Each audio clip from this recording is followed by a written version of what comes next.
पूरे मोहल्ले में सबसे खराब माली हालत महेंद्र की ही थी। इस शहर से कोसों दूर एक गांव से 2 साल पहले ही महेंद्र अपनी बीवी सुनीता और 2 बच्चों के साथ इस जगह आकर बसा था। वह गरीबी दूर करने के लिए गांव से शहर आया था, लेकिन यहाँ तो उनका खाना पीना भी ठीक से नहीं हो पाता था। महेंद्र एक फैक्ट्री में काम करता था और सुनीता घर पर रहकर बच्चों की देखभाल करती थी। बड़ा बेटा 5 साल से ऊपर का हो गया था, लेकिन अभी स्कूल नहीं जाना शुरू किया था। सुनीता काफ़ी सोचती थी कि बच्चे को किसी अगल बगल के छोटे स्कूल में पढ़ने भेजने लगे, लेकिन चाहकर भी ना भेज सकती थी। जिस मोहल्ले में सुनीता रहती थी, उस मोहल्ले में सब मजदूर और कामगार लोग ही रहते थे। ठीक बगल के मकान में रहने वाली एक औरत के साथ सुनीता का उठना बैठना था। जब उसको सुनीता की मजबूरी पता लगी, तो उसने सुनीता को खुद भी काम करने की सलाह दे डाली। उसने एक घर में उसके लिए काम भी ढूंढ दिया। सुनीता ने जब यह बात महेंद्र को बताई, तो वह थोड़ा हिचकिचाया, लेकिन सुनीता का सोचना ठीक था, इसलिए वह कुछ कह नहीं सका। सुनीता उस औरत द्वारा बताए गए घर में काम करने जाने लगी। वह काफ़ी बड़ा घर था। घर में केवल 2 लोग, ममता और रमन, पति पत्नी ही थे, जो किसी बड़ी कंपनी में काम करते थे। दोनों का स्वभाव सुनीता के प्रति बहुत नरम था। ममता तो आए दिन सुनीता को तनख्वाह के अलावा भी कुछ ना कुछ चीज़ें देती ही रहती थी। रमन और ममता के पास किसी चीज़ की कोई कमी नहीं थी, लेकिन घर में एक भी बच्चा नहीं था। रविवार के दिन ममता और रमन की छुट्टी थी। काम खत्म कर सुनीता जाने को हुई, तो ममता ने उसे बुलाकर अपने पास बिठा लिया। वह सुनीता से उसके परिवार के बारे में पूछती रही। सुनीता को ममता की बातों में बड़ा अपनापन लगा, तो वह अचानक ही उससे पूछ बैठी, जीजी, आपके कोई बच्चा नहीं हुआ क्या? ममता ने मुस्कुराकर सुनीता की तरफ देखा और धीरे से बोली, नहीं। लेकिन तुम यह क्यों पूछ रही हो? सुनीता ने ममता की आवाज़ को भांप लिया था। वह बोली, बस जीजी ऐसे ही पूछ रही थी। घर में कोई बच्चा ना हो तो अच्छा नहीं लगता ना। शायद आपको ऐसा महसूस होता हो। ममता की आंखें उसी पर टिक गई थीं। वह भी शायद इस बात को शिद्दत से महसूस कर रही थी। ममता बोली, तुम सही कहती हो सुनीता, मैं भी इस बात को लेकर चिंता में रहती हूँ, लेकिन कर भी क्या सकती हूँ। मैं माँ नहीं बन सकती, ऐसा डॉक्टर कहते हैं। यह कहते कहते ममता का गला भर्रा गया था। सुनीता भी आगे कुछ कहने की हिम्मत ना कर सकी थी। उसके पास शायद इस बात का कोई हल नहीं था। ममता और रमन शादी से पहले एक ही कंपनी में काम करते थे, जहां दोनों में मोहब्बत हुई और उसके बाद दोनों ने शादी कर ली। कई साल तक दोनों ने बच्चा पैदा नहीं होने दिया, लेकिन बाद में ममता मां बनने के काबिल ही ना रही। इस बात को लेकर दोनों परेशान थे। सुनीता को ममता के घर काम करते हुए काफ़ी दिन हो गए थे। ममता का मन जब भी होता, वह सुनीता को अपने पास बिठाकर बातें कर लेती थी।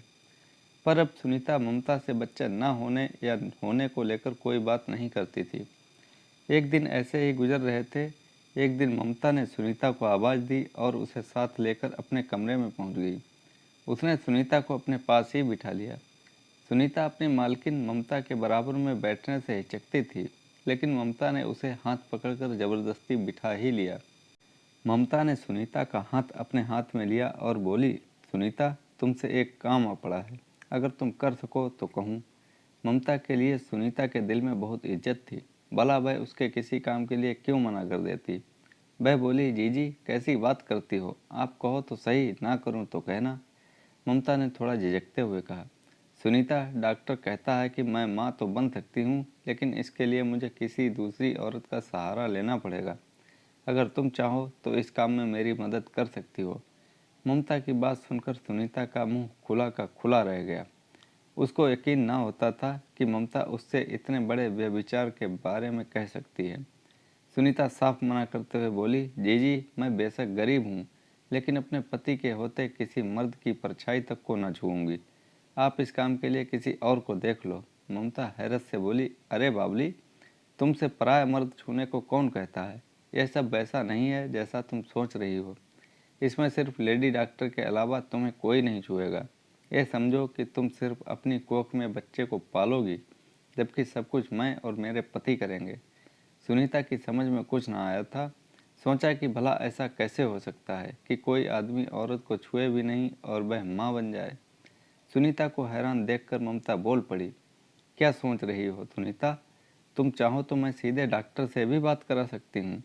जब तुम पूरी तरह संतुष्ट हो जाओ तभी तैयार होना। सुनीता हिचकिचाते हुए बोली, दीदी मैं कुछ समझ नहीं पा रही हूँ। अगर मैं तैयार भी हो जाऊँ तो मेरे पति इस बात के लिए नहीं मानेंगे। ममता हार नहीं मानना चाहती थी। आखिर उसके मन में ना जाने कब से माँ बनने की चाहत पल रही थी। वह बोली, तुम इस बात की चिंता बिल्कुल मत करो। मैं खुद घर आकर तुम्हारे पति से बात करूंगी और इस काम के लिए तुम्हें इतना पैसा दूंगी कि तुम 2 साल भी काम करोगी तब भी कमा नहीं पाओगी। सुनीता यह सब तो नहीं चाहती थी, लेकिन ममता से मना करने का मन भी नहीं हो रहा था। काम से लौटने के बाद सुनीता ने अपने पति से सारी बात कह दी। महेंद्र इस बात को सिरे से खारिज करता हुआ बोला, नहीं, कोई ज़रूरत नहीं है इन लोगों की बातों में आने की। कल से काम पर भी मत जाना ऐसे लोगों के यहाँ। ये अमीर लोग होते ही ऐसे हैं। मैं तो पहले ही तुम्हें मना करने वाला था, लेकिन तुमने जिद की तो कुछ ना कह सका। सुनीता को ऐसा नहीं लगता था कि ममता दूसरे अमीर लोगों की तरह है। वह उसके स्वभाव को पहले भी परख चुकी है। वह बोली, नहीं, मैं यह बात नहीं मान सकती। ऐसी मालकिन मिलना आज के समय में बहुत मुश्किल काम है। आप उनको सब लोगों की लाइन में खड़ा मत करो। महेंद्र कुछ कहता उससे पहले ही कमरे के दरवाजे पर किसी के आने की आहट हुई। फिर दरवाज़ा बजाया गया। सुनीता को ममता के आने का एहसास था। उसने झट से उठकर दरवाज़ा खोला तो देखा कि सामने ममता खड़ी थी। सुनीता के हाथ पैर फूल गए। खुशी के मारे मुंह से बात ना निकली। वह अभी पागलों की तरह ममता को ही देख रही थी कि ममता मुस्कुराते हुए बोल पड़ी, अंदर नहीं बुलाओगी सुनीता? सुनीता तो जैसे नींद से जागी थी। वह हड़बड़ाकर बोली, हाँ हाँ जीजी आओ। कहते हुए वह दरवाजे के से एक तरफ हटी और महेंद्र से बोली, देखो जी, अपने घर आज कौन आया है। ये जीजी हैं जिनके घर पर मैं काम करने जाती हूँ। महेंद्र ने ममता को पहले कभी देखा तो नहीं था, लेकिन अमीर पहनावे और शक्ल सूरत को देखकर उसे समझते देर न लगी। उसने ममता से दुआ सलाम की और उठकर बाहर चल दिया। ममता ने उसे जाते देखा तो बोल पड़ी, भैया आप कहाँ चल दिए? क्या मेरा आना आपको अच्छा नहीं लगा? महेंद्र यह बात सुनकर हड़बड़ा गया। वह बोला, नहीं, ऐसी कोई बात नहीं है। मैं तो इसलिए जा रहा था कि आप दोनों आराम से बात कर सको। ममता हंसते हुए बोली, लेकिन भैया मैं तो आपसे ही बात करने आई हूँ।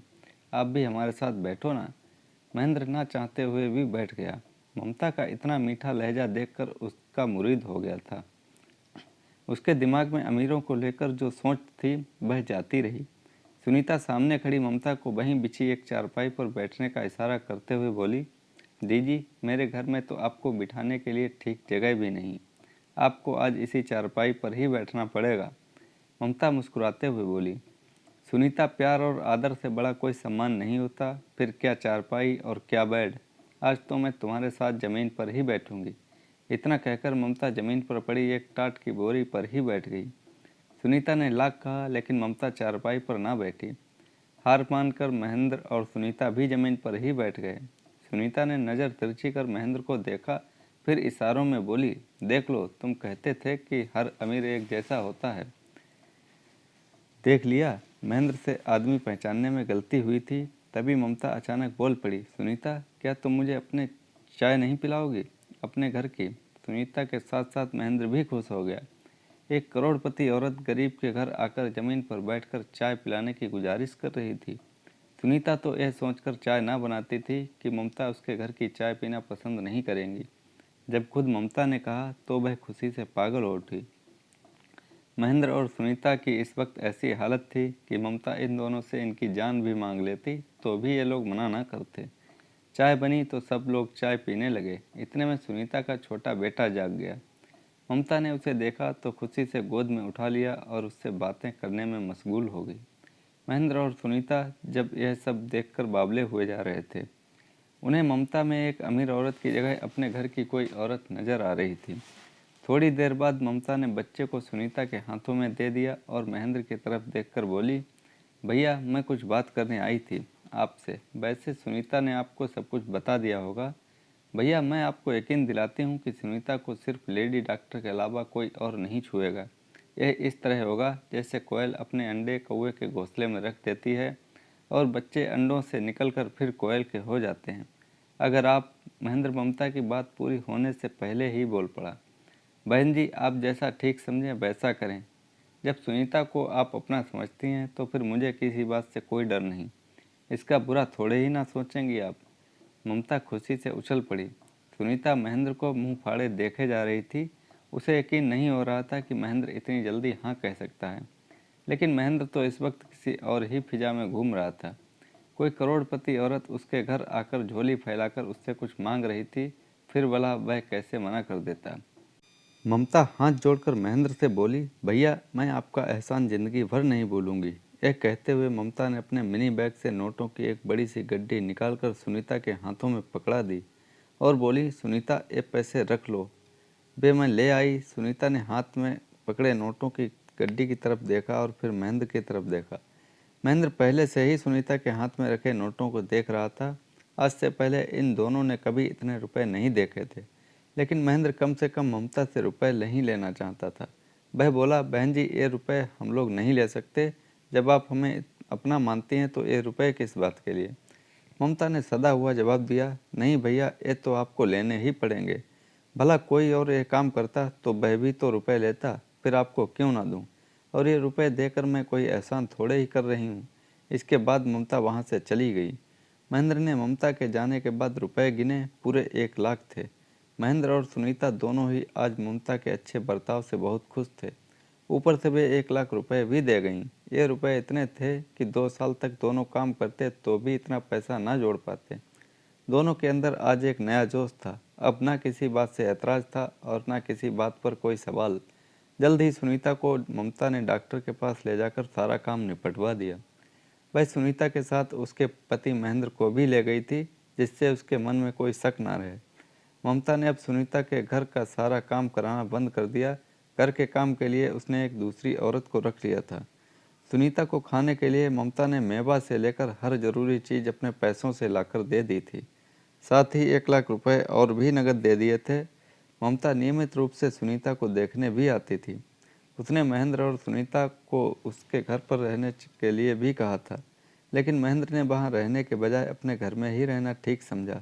जिस समय सुनीता अपने पेट में बच्चे को महसूस करने लगी थी, तब से न जाने क्यों उसे वह अपना लगने लगा था। वह उसे सब कुछ जानते हुए भी अपना मान बैठी थी। जब बच्चा होने को था तब 1 हफ्ता पहले ही सुनीता को अस्पताल में भर्ती करा दिया गया। जिस दिन बच्चा हुआ उस दिन तो ममता सुनीता को छोड़कर कहीं गई ही ना थी। सुनीता को बेटा हुआ था। ममता ने सुनीता को खुशी से चूम लिया था। उसकी खुशी का ठिकाना नहीं था, लेकिन सुनीता को मन में अजीब सा लग रहा था। उसका मन अपने बच्चे को लेकर मान रहा था। अस्पताल से निकलने के बाद ममता ने सुनीता को कुछ दिन अपने पास भी रखा था। उसके बाद उसने सुनीता को 50,000 रुपये भी दिए। सुनीता अपने घर आ गई, लेकिन उसका मन नहीं लगता था। जो बच्चा उसने अपनी कोख में 9 महीने रखा, आज वह किसी और का हो चुका था। पैसा तो मिला था, लेकिन बच्चा चला गया था। सुनीता का मन होता था कि बच्चा फिर से उसके पास आ जाए, लेकिन अब ऐसा नहीं हो सकता था। उसकी कोख किसी और के बच्चे के लिए किराए पर जो थी,